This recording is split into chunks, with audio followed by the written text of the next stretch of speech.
Hi everyone, welcome to pigeon education. ఈ వీడియోలో మనం ఏం చూద్దామంటే ఏదైతే డిగ్రీ థర్డ్ సెమిస్టర్ వాళ్ళకి జరగనున్నటువంటి ఆన్లైన్ బిజినెస్ అనేది నార్మల్ 50 మార్క్స్ పేపర్, దీని గురించి అయితే నేను క్లియర్గా మాట్లాడతాను. ఈ వీడియోలో నేను మీకు ఏమేమి ఎక్స్ప్లెయిన్ చేస్తానంటే అసలు ఫస్ట్ ఆన్లైన్ బిజినెస్ అంటే ఏంటిది, దాని గురించి జనరల్ మాట్లాడతాను. ఆఫ్టర్ దట్ తర్వాత ఇంపార్టెంట్ క్వశ్చన్స్ ఏమేంటివి, మనం ఎగ్జామ్కి ఏ విధంగా ప్రిపేర్ అవ్వాలి, ఓన్గా ఎట్లా రాయాలి, ఈ కీ కాన్సెప్ట్స్ మొత్తం గురించి అయితే నేను ఈ వీడియోలో మీకు అయితే ఎక్స్ప్లెయిన్ చేస్తాను. ఇంకా ప్రతి ఒక్కరికి వీడియో స్టార్ట్ చేయక ముందు ఒక థ్యాంక్ఫుల్ విషయం అయితే మీకు అందరు చెప్పుకోవాలి. చాలామంది లాట్ ఆఫ్ పాజిటివ్ కామెంట్స్ పెడుతున్నారు, ఎంకరేజ్ చేస్తున్నారు. అట్లానే దానితో పాటు ఇంకా ఏంటంటే సబ్స్క్రిప్షన్ కూడా పెరుగుతున్నారు. కానీ ఒకటి స్మాల్ రిక్వెస్ట్ ఏంటంటే చాలామంది వేలల్లో అయితే చూస్తున్నారు కానీ సబ్స్క్రైబర్స్ అయితే కొంచెం చూసి వెళ్ళిపోతున్నారు. అట్లా కాకుండా ఎడ్యుకేషన్ ఛానల్ అనేవి చాలా లెస్ గ్రోత్ ఉంటుంది. సో అందుకని మీ తరఫు నుంచి ఎంకరేజ్మెంట్ ఎంత ఉంటే అంత పాపులారిటీ అవుతుంది. సో ఎవరైతే నచ్చిందో, ఎవరికైతే ఉపయోగపడిందో వాళ్ళు మాత్రం తప్పకుండా అయితే సబ్స్క్రైబ్ అవుతామండి. ఇది ఒక నాది స్మాల్ రిక్వెస్ట్. అది ఇంకా మనం ఇంకా వీడియోలో కనుక వెళ్ళిపోయినట్లయితే ఫస్ట్ మనం ప్రతి ఒక్క స్టూడెంట్స్కి అంటే ఎవరైతే నా వీడియోస్ చూస్తారో వాళ్ళందరికీ నేను చెప్పాలనుకుంది ఏంటంటే ఏ సబ్జెక్ట్ అయినా కానీ మీరు డైరెక్ట్గా ఆ ఎగ్జామ్ రాస్తున్నప్పుడు దాంట్లో ఉన్నటువంటి క్వశ్చన్స్ చదవడం అయితే మీరు ఎప్పుడూ స్టార్ట్ చేయొద్దు. ఎందుకంటే అట్లా చదివినప్పుడు నీకు క్వశ్చన్స్ మాత్రమే ఉంటుంది. క్వశ్చన్ చదివినంతసేపు బాగానే గుర్తుంటుంది. ఆఫ్టర్ దట్ తర్వాత బుక్ క్లోజ్ చేస్తే ఏదన్నా అట్లీస్ట్ కొంచెం ఆ క్వశ్చన్ మనం ట్రిక్కీగా అడిగినా కూడా ఆన్సర్ చేయలేనటువంటి పరిస్థితి అయితే వస్తుంది. సో అందుకని చెప్పేసి బిఫోర్ గోయింగ్ టు ఎగ్జామ్ అంటే ఎగ్జామ్ అయ్యే ముందు అసలు మనం ప్రిపరేషన్ స్టార్ట్ చేసే ముందు ప్రతి వీడియోస్లో చెప్తా అదే ఏంటంటే మీరు ఆ సబ్జెక్ట్ ఏదైతే ఎగ్జామ్ అయితే మనం ప్రిపేర్ అవుతామో దానికి రిలేటెడ్ ఉన్న సబ్జెక్ట్కి ఫస్ట్ మీరు ఏం చేయాలంటే కంటెంట్, దానికి రిలేటెడ్ ఉన్న కంటెంట్ మొత్తం అంటే స్పెసిఫిక్గా గ్రాప్ చేసుకొని నేర్చుకొని రెడీగా ఉన్నట్లయితే అది ఎందుకు వెళ్ళిపోతుంది అంటే ఈ క్వశ్చన్స్ మొత్తం మనం చదివిన తర్వాత కూడా ఈ ఎగ్జామినర్ కొత్త క్వశ్చన్స్ అడిగినా కూడా మన ఓన్ వే ఆఫ్ స్టైల్లో అయితే మనము ఆన్సర్ అయితే అంటే ఆ క్వశ్చన్ అనేది స్కిప్ చేయకుండా వదిలేయకుండా ఆన్సర్ చేయడానికి అయితే చాలా పాసిబిలిటీస్ ఉంటాయి. సో అందుకని నేను చెప్తుంది ఒకటి ఏంటంటే before going to preparation start చేసే ముందు ప్రతి ఒక్కరికి ఆన్లైన్ బిజినెస్ అన్నప్పుడు జనరల్ టాపిక్స్ అసలు ఆన్లైన్ బిజినెస్ అంటే ఏంటి దీంట్లో ఉంటాయి కదా, అవన్నీ అయితే నేర్చుకోండి. ఇప్పుడు మీకు అదే చెప్తాను. ఫస్ట్ దీంట్లో మనం మాట్లాడే ముందు ఫస్ట్ క్వశ్చన్ అదే మనకి వెరీ ఇంపార్టెంట్ క్వశ్చన్. ఖచ్చితంగా ఈ 12 అనేవి జామ్ షూర్ అని చెప్పను కానీ 900కి 99% వెరీ ఇంపార్టెంట్వి. నేను ఇక్కడ ఏ అయితే 12 క్వశ్చన్స్ అయితే మెన్షన్ చేసి మీకు ఎక్స్ప్లెయిన్ చేసి చెప్తానో ఈ 12 మాత్రం ఏ ఒక్క క్వశ్చన్ కూడా అయితే మీరు స్కిప్ అయితే చేయొద్దు, మొత్తం అయితే నేర్చుకోండి. నేను మిమ్మల్ని అడుగుతున్నదే 15 నుంచి ఒక 20 మినిట్స్ మీ వాల్యుబుల్ టైం అయితే నాతో స్పెండ్ చేయండి. మీరు 6 అవర్స్ మీరు ఇంతకుముందు మీ యొక్క కాలేజ్లో ఒక్కొక్క సెమిస్టర్కి మీరు ఒక్కొక్క సబ్జెక్ట్కి 6 months ఇస్తారు కదా, ఆ 6 months కాకుండా నాకు ఒక 20 మినిట్స్ మీ వాల్యుబుల్ టైం ఇవ్వండి. 100%కి ఈ వీడియో మొత్తం అయిపోయిన తర్వాత మీకే కాన్ఫిడెన్స్ అయితే నేను తీసుకొస్తా, ఎగ్జామ్ పాస్ అవుతారని.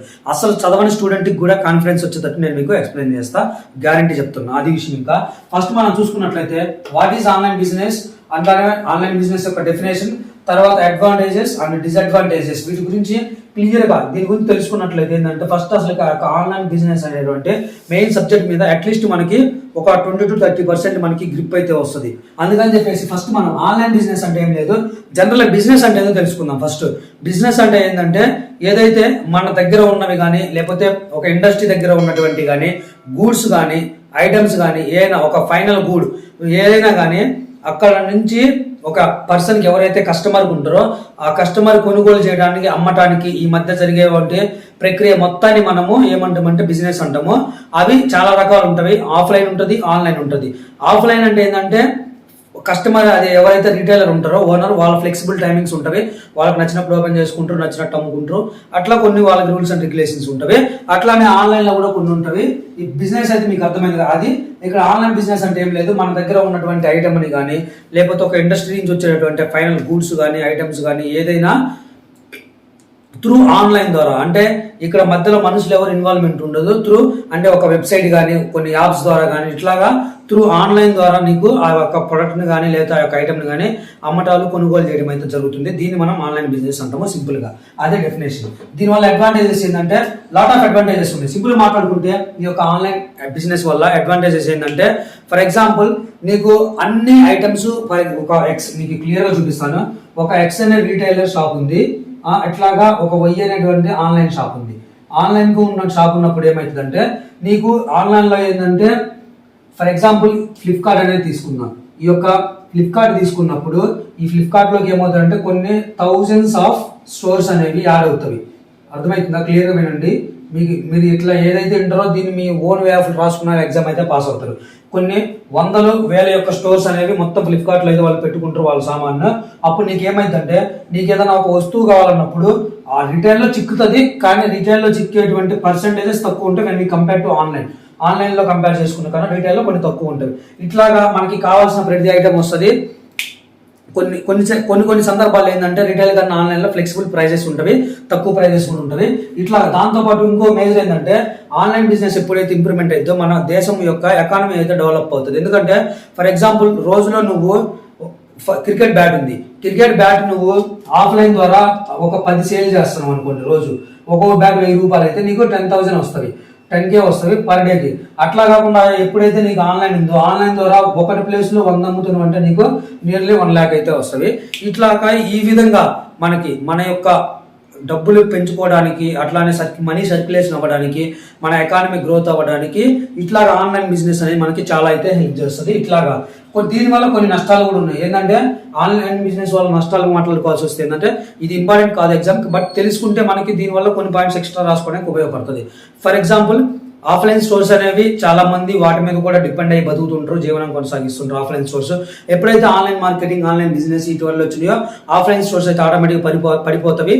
దాంతోపాటు కొన్నిసార్లు కొంతమంది ఏం చేస్తారంటే ఆ యొక్క షాప్స్ కూడా వాళ్ళు మూసుకుంటారు.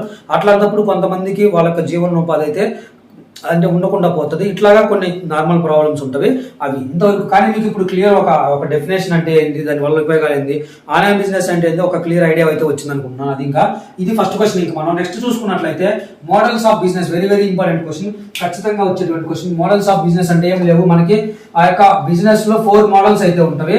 ఆ 4 మోడల్స్ గురించి ఏ విధంగా ఆన్సర్ చేయాలని కూడా చెప్తాను. ఫస్ట్ మీరు బిజినెస్ మోడల్స్ అని సైడ్ హెడ్డింగ్ పెట్టేసి దాని డెఫినేషన్ ఏమైనా రాయాలనుకుంటే డెఫినేషన్ అవి రాసిన తర్వాత టైప్స్ ఆఫ్ బిజినెస్ మోడల్స్ అని పెట్టేసి నెంబర్ ఆఫ్ 4 ఉంటుంది, అవి 1 2 3 4 అని ఇట్లా పెట్టేసి. అదేంటంటే B2B, అట్లానే C2C, customer to customer, business to business, అట్లానే B2C, C2B.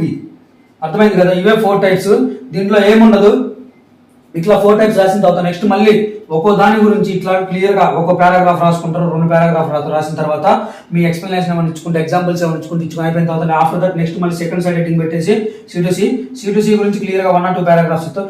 ఈ విధంగా ఈ ప్రొసీజర్ కనుక నువ్వు ఫాలో అయ్యి మొత్తం రాసి లాస్ట్ లో కంక్లూజన్ కనుక నీకు ఇష్టమైన ఒక పారాగ్రాఫ్ రాసినట్లయితే నీకు చూసినమ్మంటే ఎవరైతే పేపర్ వాల్యుయేషన్ చేస్తారో వాళ్ళకి లుకింగ్ బాగుంటుంది. ఎప్పుడైతే లుకింగ్ బాగుంటుందో మనకి ఎక్కువ స్కోర్ అయితే ఇన్స్టా 1 మార్క్ వేయాల్సిన దగ్గర 1.5 వేస్తారు, 1.5 వేయాల్సిన దగ్గర 2 మార్క్స్ వేస్తారు. అట్లా ఓవరాల్ గా మనకి 5 to 6 మార్క్స్ వేరియేషన్ అయితే ఓవరాల్ క్వశ్చన్ పేపర్ లో మనకైతే కనిపిస్తుంది. ఈ విధంగా మనకి కొంచెం యూజ్ అవుతుంది. దాంతో పాటు కొన్ని చోట్ల తక్కువ వేయాల్సిన చోట కూడా ఎక్కువ మార్క్స్ అయితే రావడానికి అయితే అవకాశం ఉంది. ఇప్పుడు దీని గురించి మాట్లాడుకున్నట్లయితే B2B అంటే ఏం లేదు, బిజినెస్ నుంచి బిజినెస్ కి. ఫర్ ఎగ్జాంపుల్ డైరెక్ట్ గా బిజినెస్ నుంచి బిజినెస్ కి వాళ్ళ మధ్యనే గూడ్స్ సేల్స్ కానీ ప్రొడక్ట్స్ కొనుక్కోవడాలు కానీ అవి జరుగుతాయి. అవి ఫర్ ఎగ్జాంపుల్ మీకు సింపుల్ చెప్పాలంటే ఇండస్ట్రీ నుంచి హోల్సేల్ మార్కెట్, ఇట్లా ఇది B2B సంథింగ్ ఒక రిలేషన్.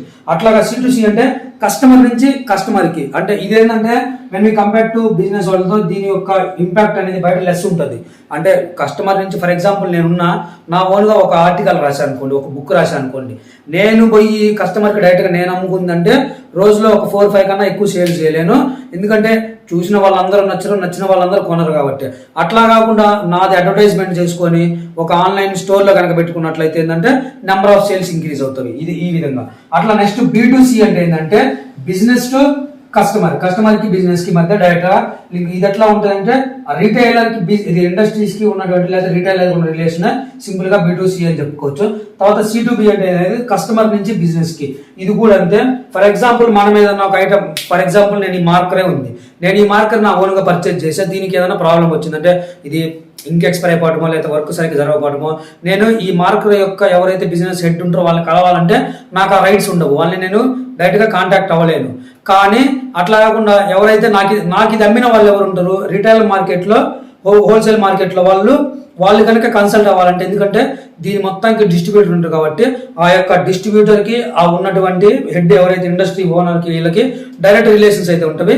వాళ్ళు ఎక్కువ మొత్తం నష్టంగా చెప్పి డైరెక్ట్ గా వాళ్ళైతే మాట్లాడుకోవచ్చు. ఇట్లా కొన్ని ఫెసిలిటీస్ అవి ఉంటాయి.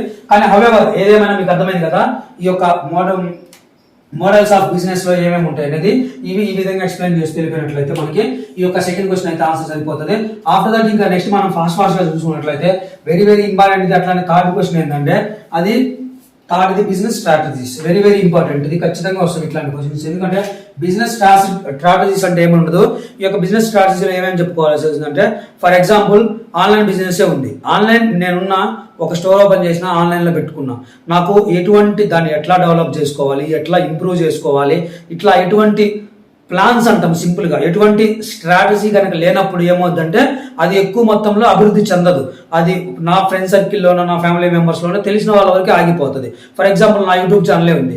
నా యూట్యూబ్ ఛానల్ పెట్టుకొని నేను వీడియోస్ చెప్పుకుంటూ నన్ను అడ్వర్టైజింగ్ చేయకపోతేనో లేకపోతే నా ఛానల్ సబ్స్క్రైబ్ చేసుకున్నాను మిమ్మల్ని రిక్వెస్ట్ చేయకపోతేనో అప్పటికి డెవలప్ అవుతుంది, కాకపోతే తక్కువ మొత్తంలో డెవలప్ అవుతుంది. అట్లా కాకుండా ఇక్కడ ఎక్కువ కష్టపడి ఇట్లా చేసినప్పుడు మీ ఓన్గా జరిగినప్పుడు అది దాని యొక్క ఇంప్రూవ్మెంట్ అయితే పెరుగుతుంది. ఇట్లా అన్నట్లు సింపుల్ గా దాన్నే మన ఏదైతే దాన్నే మనం స్ట్రాటజీ కానీ ప్లాన్స్ గా అంటాం. సింపుల్ గా మాట్లాడుకోవాల్సి వస్తే మనకు ఉన్నటువంటి బిజినెస్ ని లేదా ఒక సంస్థని డెవలప్ చేసుకోవడంతో అభివృద్ధి చేసుకోవడం కోసం చేసేటువంటి పనులు ఏమైతే అడ్వర్టైజ్మెంట్ కానీ లేదా కొన్నిసార్లు తక్కువ ప్రైజెస్కి ఇవ్వడం కానీ అట్లా కొన్ని ఆఫర్స్ కల్పించడం కానీ బై 1 get 1 అని ఇట్లా కొన్ని ప్లాన్స్ ఉంటాయి.